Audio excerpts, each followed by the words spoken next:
Muito bem, minha primeira tentativa aqui no nosso Mestre Fica Calculando, que seria a parte mais prática aqui do canal, né? Seria um quadro mais prático. Vou ler um exercício que eu encontrei na internet sobre a última coisa que eu expliquei, que foi dilatação térmica, certo? É um exercício que eu encontrei em vários lugares diferentes, sinal que o pessoal copia bastante ele. Ele é meio ambíguo, então já vou até aproveitar essa coisa dessa dupla interpretação que ele permite para explicar umas coisinhas, né? Então, o primeiro exercício está aqui na tela, vamos lá. Duas barras de 3 metros de alumínio encontram-se separadas por 1 centímetro a 20 graus Celsius. Qual deve ser a temperatura para que elas se encontrem, considerando que a única direção da dilatação acontecerá no sentido encontro, sendo o alfa do alumínio igual a 22 vezes 10 a menos 6 graus Celsius a menos 1. Bom, primeira coisa, esse exercício é um pouco dúbio, porque ele não diz se vai esquentar apenas uma barra ou se vai esquentar as duas barras. Começa daí o problema. Se for esquentar só uma barra, você vai calcular a variação de temperatura primeiro, para essa primeira barra, e dessa variação de temperatura você consegue calcular a temperatura final, é só somar a temperatura inicial, que é o 20 no caso. Se for as duas barras ao mesmo tempo, então ela vai ter que dilatar meio centímetro e não 1 centímetro. Vamos supor que você é um professor que você dá um exercício desse sem querer. Se o aluno calcular só uma barra esquentando, ou ele calcular as duas barras esquentando, você vai ter que considerar as duas respostas certas, porque você não está especificando qual barra que está esquentando, se são as duas barras esquentando. Já se colocar assim, o quanto tem que esquentar o ambiente, aí sim você interpretar que as duas vão esquentar ao mesmo tempo. Não é o caso aqui. Eu vou começar supondo que você interprete que apenas uma barra vai ser aquecida. Então, se apenas uma barra for aquecida, ela tem que dilatar 1 centímetro para encostar na outra, porque é a distância que está uma da outra, que é a telinha de cálculo. Primeira dica que eu dou. No canto aqui do seu caderno, começa a anotar as coisas que você sabe. Bom, então a primeira coisa que você não sabe.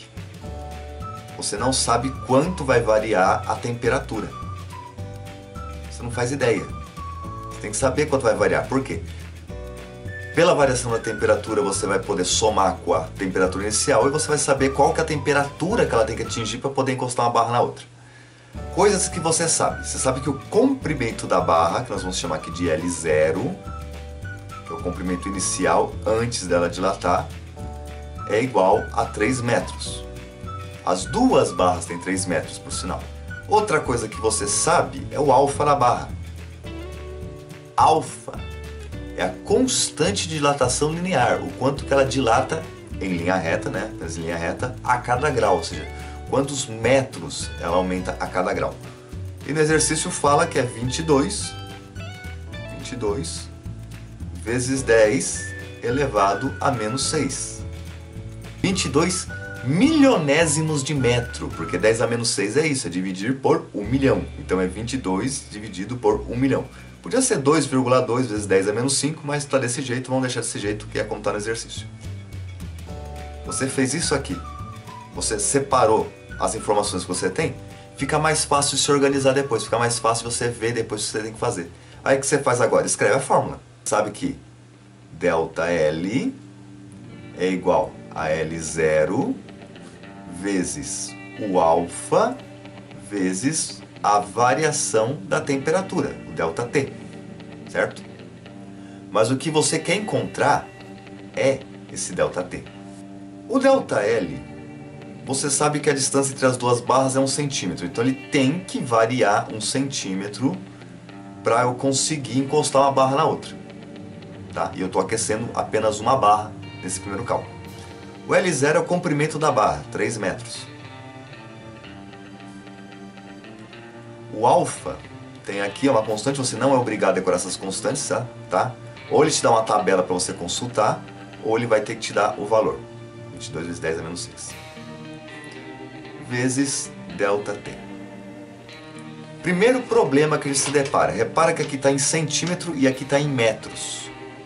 Ou você calcula tudo em centímetro ou você calcula tudo em metros. Só que isso aqui, tanto faz você usar centímetro quanto usar metro, tá? Vai dar na mesma. Mas no caso, como o valor maior está em metros, fica melhor a gente usar esse valor também em metros. O que você pode fazer? Você pode escrever 0,01 tá? Que é o equivalente em metros para centímetro, que é você dividir esse 1 por 100, ou você pode fazer 1 vezes 10 a menos 2. Lembrando, a potência negativa indica que esse 10 não vai multiplicar o número da frente. A potência negativa indica que esse 10 vai dividir o número da frente. No caso, com é menos 2, vai dividir por 10 duas vezes. Então vai dividir uma vez e dividir outra. Ou dividir por 100, né? Que é 10 ao quadrado dá 100, vai dividir por 100. Então, agora aqui passou a ser metros. Do outro lado é metro também.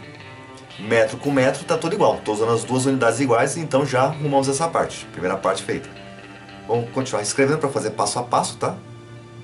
Eu sei que algumas pessoas já estão impacientes, que eu já podia ter resolvido muita coisa já enquanto eu estou falando, mas tudo bem, calma. Bom, primeiro de tudo, já percebeu que vai ter que isolar esse ΔT, tá? Algumas pessoas já transformaram esse ΔT em tipo temperatura final menos temperatura inicial. Eu vou deixar isso por último, não preciso usar agora, porque deixando por último fica mais fácil, você trabalha com uma letra só e não tem que ficar fazendo produto. Bom, faz a conta que dá para fazer agora. 3 vezes 22. Quando dá 3 vezes 22? Bom, repetindo. 1 vezes 10 a menos 2 é igual 3 vezes 2, 6. Vezes 2 de novo, 6 de novo. Então, 66 vezes 10 a menos 6, que multiplica ΔT. Agora você vai passar, ficar 1 vezes 10 elevado a menos 2, igual, o ΔT continua onde estava, e você passa o 66, dividido por 66, vezes 10 elevado a menos 6, certo? Bom, feito isso, eu vou colocar o ΔT aqui do lado para ficar mais fácil. Você faz a conta assim, primeiro você divide esses números aqui, e deixa por último para fazer a potência, para facilitar a tua vida. Então, 1 por 66 vai dar 0,015. Nossa, como você é bom, você fez de cabeça? Não, eu decorei o resultado mesmo. Esse tipo de conta, provavelmente você vai querer fazer a calculadora. O ideal seria se fazer à mão, caso seja um vestibular e tal. Mas calma que quando for questão de vestibular, raríssimas vezes vai colocar uma coisa desse tipo pra você poder calcular na mão, porque demora muito. Normalmente vai ser na prova de matemática, porque quer ver se você tem essa habilidade matemática. Uma prova de física, normalmente o cara vai colocar valores que você consegue achar o resultado mais rápido, tá? Beleza. Vezes 10 elevado a quanto? Na multiplicação, você soma os expoentes. Na divisão, você subtrai. Então, aqui vai dar menos 2, que é o primeiro expoente, menos 6. Certo? Então, vou botar mais pra cá para minha cara não atrapalhar a conta. Você tem 0,015 menos 2 com menos 6, aqui vai dar mais, né? Regra de sinais. Vai sobrar vezes 10 elevado à quarta. Ou seja, vezes 10.000, que é 10 à quarta. Então, ΔT vai ser igual uma casa, 2 casas, 3 casas, 4 casas. De onde eu tirei isso? Eu vou multiplicar por 10 4 vezes. Está multiplicando por 10 4 vezes, vai dar 150 graus. Isso aqui é a variação, supondo que apenas uma barra esquentou. Você sabe que o ΔT é a temperatura final, que eu não sei, menos a temperatura inicial, que eu sei que é 20 graus, que é igual a 150 graus. Faltou o grau aqui. Muito bem. Então a temperatura final vai ser igual a 150 graus mais 20. Certo? E nisso você chega aqui. A temperatura final que o dito cujo tem que chegar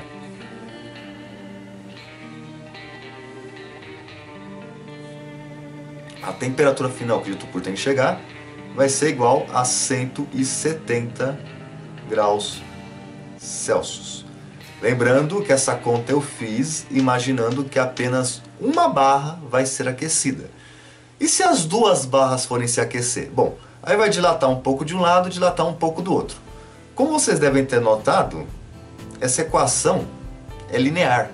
que é uma equação linear? É uma equação que ela varia sempre a mesma coisa conforme passa o tempo, conforme no caso aqui aumenta a temperatura. Então se fosse as duas barras sendo aquecidas ao mesmo tempo, a variação de temperatura seria a mesma variação de temperatura. Você calculou que a variação de temperatura era 150 graus para uma barra só aquecendo. Se as duas forem aquecer, você vai ter que aumentar apenas meio centímetro de cada lado. Então para aumentar meio centímetro de cada lado, você precisa de metade disso aqui. Metade de 150 é 75. Se você somar 20 graus a 75, você vai ter 95 graus como temperatura final, no caso das duas barras aquecendo ao mesmo tempo. Ou seja, as duas barras precisam atingir 95 graus para se encostarem, ou apenas uma delas tem que atingir 170 graus. Qual dessas respostas está certa? As duas, porque o exercício, vamos voltar no exercício. O exercício não diz se as duas vão esquentar ao mesmo tempo, se o ambiente vai ser aquecido ou se você vai aquecer apenas uma delas. Ele diz apenas que tem 1 centímetro de distância entre elas e as duas estão a 20 graus Celsius. Se você aquecer, vamos voltar lá. Se você aquecer só uma a 170 graus, vai dilatar esse 1 centímetro, e se você aquecer as duas a 95 graus, vai dilatar meio centímetro de cada lado e as duas vão se encostar do mesmo jeito. Qual interpretação é correta? As duas interpretações são corretas. Como eu disse, o exercício não deixa específico o que vai acontecer.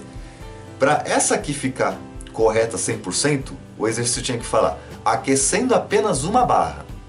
Para esta aqui ser correta, o exercício tinha que dizer aumentando a temperatura do ambiente, aí você considera que as barras vão ficar com a temperatura do ambiente, ou aquecendo as duas barras, aí você considera que as duas barras vão aquecer e vão dilatar ao mesmo tempo, certo? E espero que nessa bagunça que eu fiz aqui, vocês consigam entender como é que foi feita a coisa. E esse foi a primeira tentativa de Uma Explica Calculando. Até a próxima!